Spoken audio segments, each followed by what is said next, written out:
when you both work above minimum wage jobs and still can't afford rent, folks. Another record-breaking year for people moving in to their vehicles, and we're talking about van life. In some cases, it's a small vehicle like a small SUV or a four-door sedan in some cases, sadly, but we're going to talk about that today and more. And welcome back. And today is not meant to be a sad or depressing episode. This report is going to focus on people that have had to do what they've had to do to keep themselves out of the elements, so to speak, and to keep the rain off of their heads. In some cases, it's a storage unit, right? And again, this is not meant to be sad. This is meant to be a learning experience, and maybe you can actually even see some benefit in this. If you're down and out right now, if you're having a hard time, it could be worse. I mean, and maybe you are living in your vehicle right now.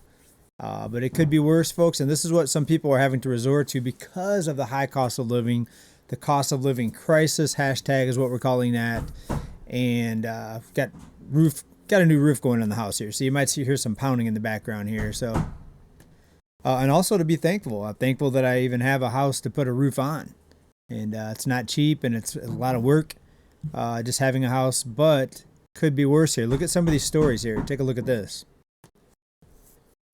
Next, let's hear from a person that's been now living in this car for over a year. Take a listen. Today makes it 382 days of me living in my car, and honestly, I'm getting tired of it.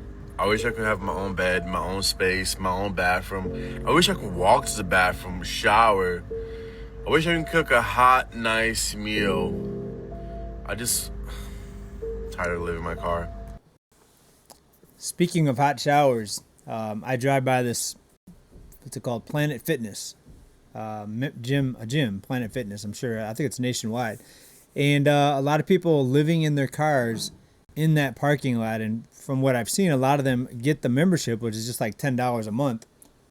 So something that's fairly affordable.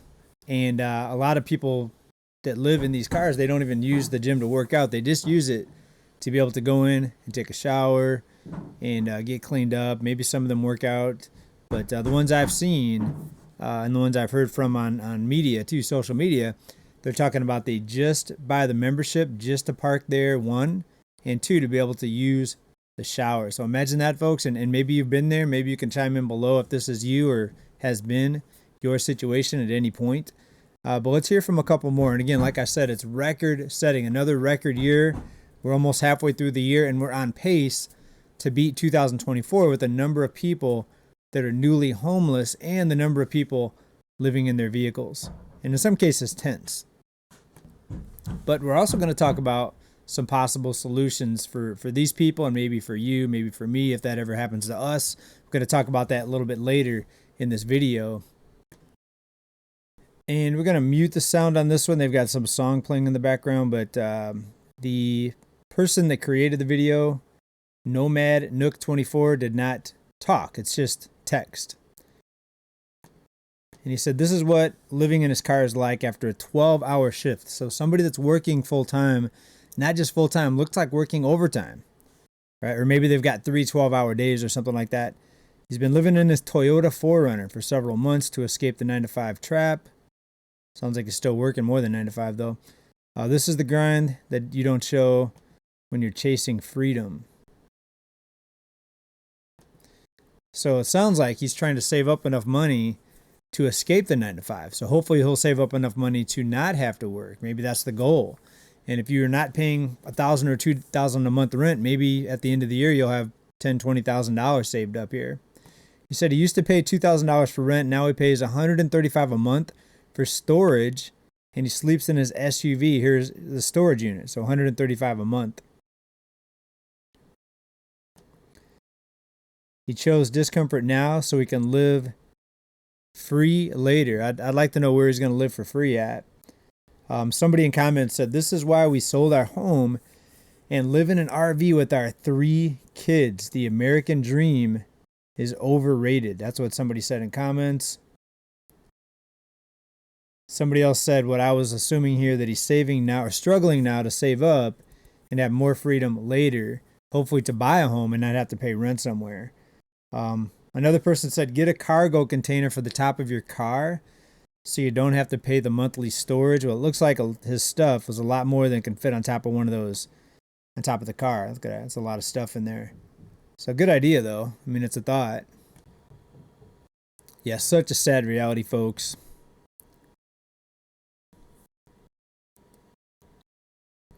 Making the bed in the back of the car. There you go. Also, to some people, this may be something positive. If you're living in a tent, you might even be praying that you had a car to sleep in. That way you can at least drive around a little bit and maybe drive to Planet Fitness and take a shower. You know what I mean? Now, somebody in comments on this one said, honestly, if I didn't have pets and a boyfriend, I'd consider this. Imagine the savings every year. Somebody else said the ability to be comfortable with being uncomfortable is a key for lasting progress and success. There you go. Folks, so use this as a way to be happy for what you do have, because people are going through a lot. Listen to this. Somebody in comments from this video says the following: I slept in my car for 2 years, had a storage facility that someone broke into and took almost everything she had.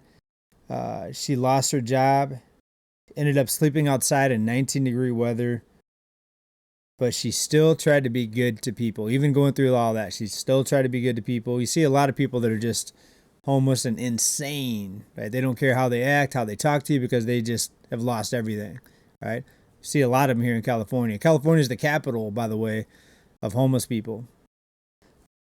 And two big reasons that I found out. One is because the cost of living is so outrageous, but two is because the weather's a little bit nicer, so people that are homeless tend to gravitate towards California because of the weather. So if somebody's in Ohio or something and they save up enough money for a bus ticket, they're coming to California, most cases. Maybe Florida, but I think California is the top one that I've seen.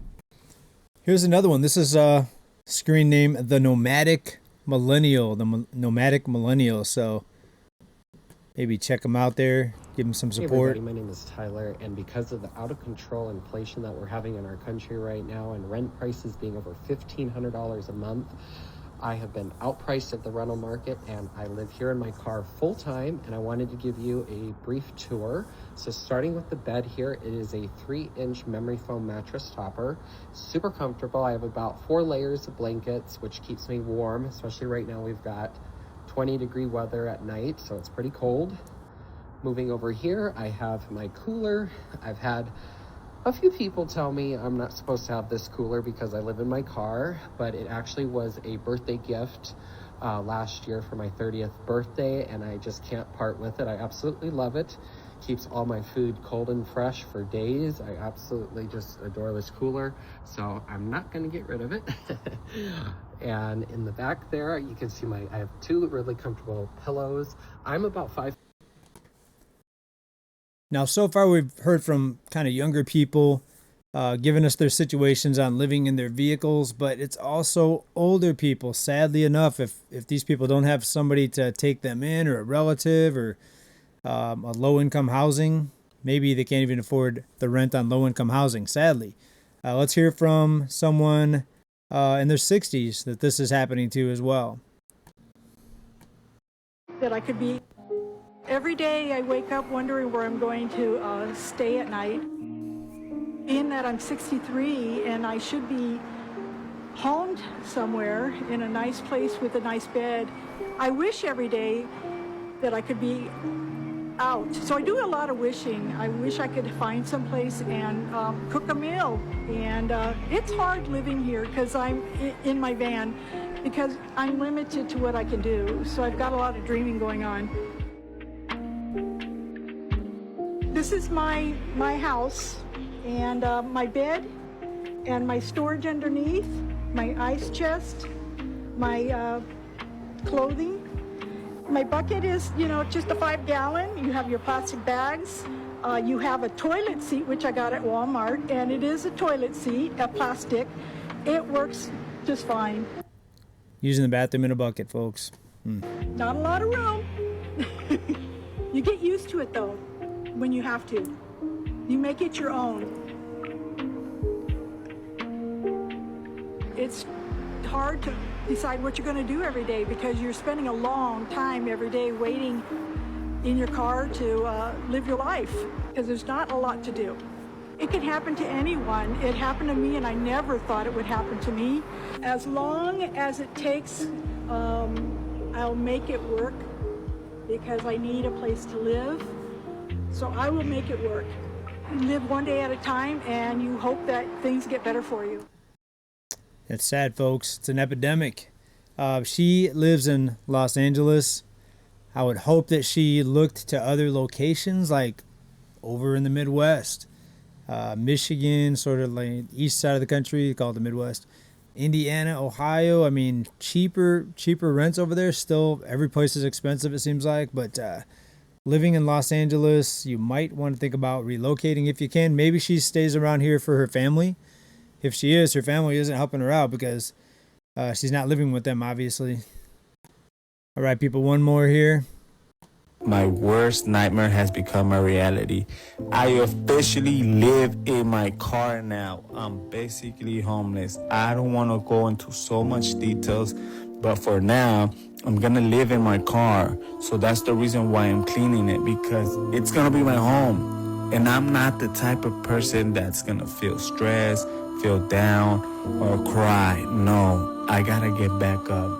I haven't worked for 7 months, you guys. I had knee surgery, so I wasn't able to work.